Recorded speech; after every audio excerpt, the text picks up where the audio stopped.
دوستوں، آج ہم ایک ایسے شخص کے بارے میں بات کرنے والے ہیں جس نے بغیر کسی فیم اور ریکگنیشن کی لالچ کے کمزور لوگوں کی خدمت کے لیے اپنی زندگی ڈیڈیکیٹ کر دی۔ یہ ایک trio humanitarian legend Abdul Sattar Edhi کی شاندار کہانی ہے۔ ہم ہمیشہ اس اصول پہ تمام سینٹروں پہ تاکید کرتے ہیں، کسی کو ستاؤ نہیں، کسی کے ساتھ جھوٹ نہ بولو، سچائی سے کام لو۔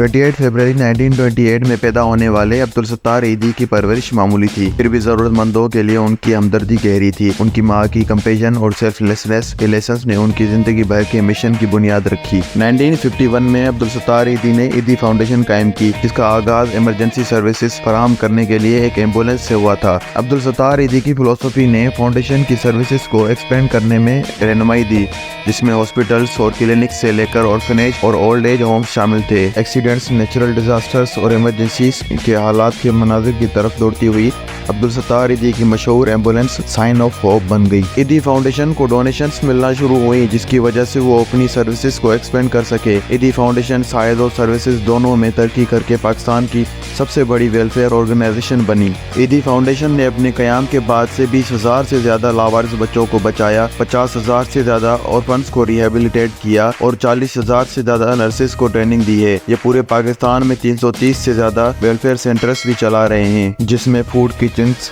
Rehabilitation homes, shelters for abandoned women and childrens and clinics for mentally and physically challenge peoples شامل تھے۔ ایدھی فاؤنڈیشن کو مکمل طور پر پرائیویٹ ڈونیشنز دی جاتی ہیں اور نسل، مذہب یا حیثیت سے قطع نظر لوگوں کو مکمل خدمت پیش کی جاتی ہے۔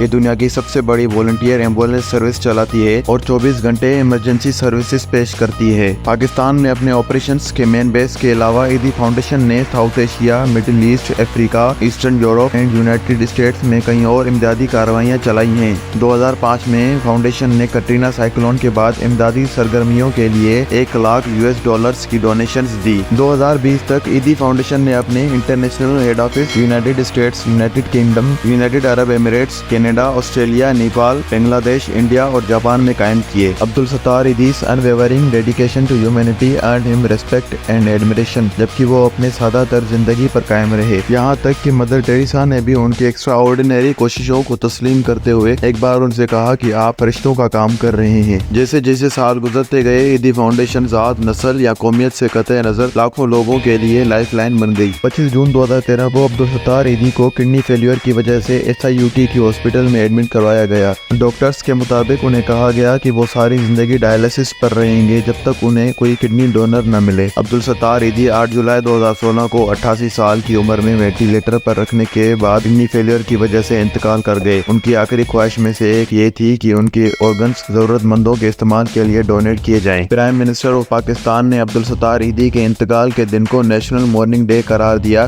اور ان کے اسٹیٹ فیونرل کا اعلان کیا۔ He became the third person in Pakistan's history to receive a state gun carriage funeral after Muhammad Ali Jinnah and Zia الحق۔ وہ واحد پاکستانی تھے جن کا کوئی ریاستی اختیار یا ریاستی کردار نہیں تھا جس نے اسٹیٹ فیونرل وصول کیا۔ According to ISPR, state honors were given to Abdul Sattar Edhi by a guard of honor and 19 gun salute۔ نماز جنازہ کے بعد انہیں کراچی کے آؤٹ اسکرٹس میں واقع ایک ایدھی ولیج میں سپرد خاک کر دیا گیا۔ عبدالستار ایدھی کی لیگیسی اور ان کا مشن ان کی اہلیہ بلقیس اور ان کے بچوں کے ساتھ جاری ہے۔ آج ایدھی فاؤنڈیشن آرفنیج، کلینکس اور بہت سی ویلفیئر سروسز کے ساتھ دنیا بھر میں سب سے بڑی والنٹیئر ایمبولینس آرگنائزیشن چلاتی ہے۔ Abdul Sattar ایدھی's philosophy of selflessness and compassion continues to inspire generations۔ Abdul Sattar Edhi کی زندگی کا سفر ایک عام آدمی کی طاقت کا دنیا پر گہرا اثر ڈالنے کی مثال ہے۔ ایک trio humanitarian legend Abdul Sattar Edhi کی زندگی کے اس سفر میں ہمارے ساتھ شامل ہونے کے لیے آپ کا شکریہ۔ مزید انسپائرنگ سٹوریز کے لیے لائک، شیئر اور سبسکرائب کرنا نہ بھولیں۔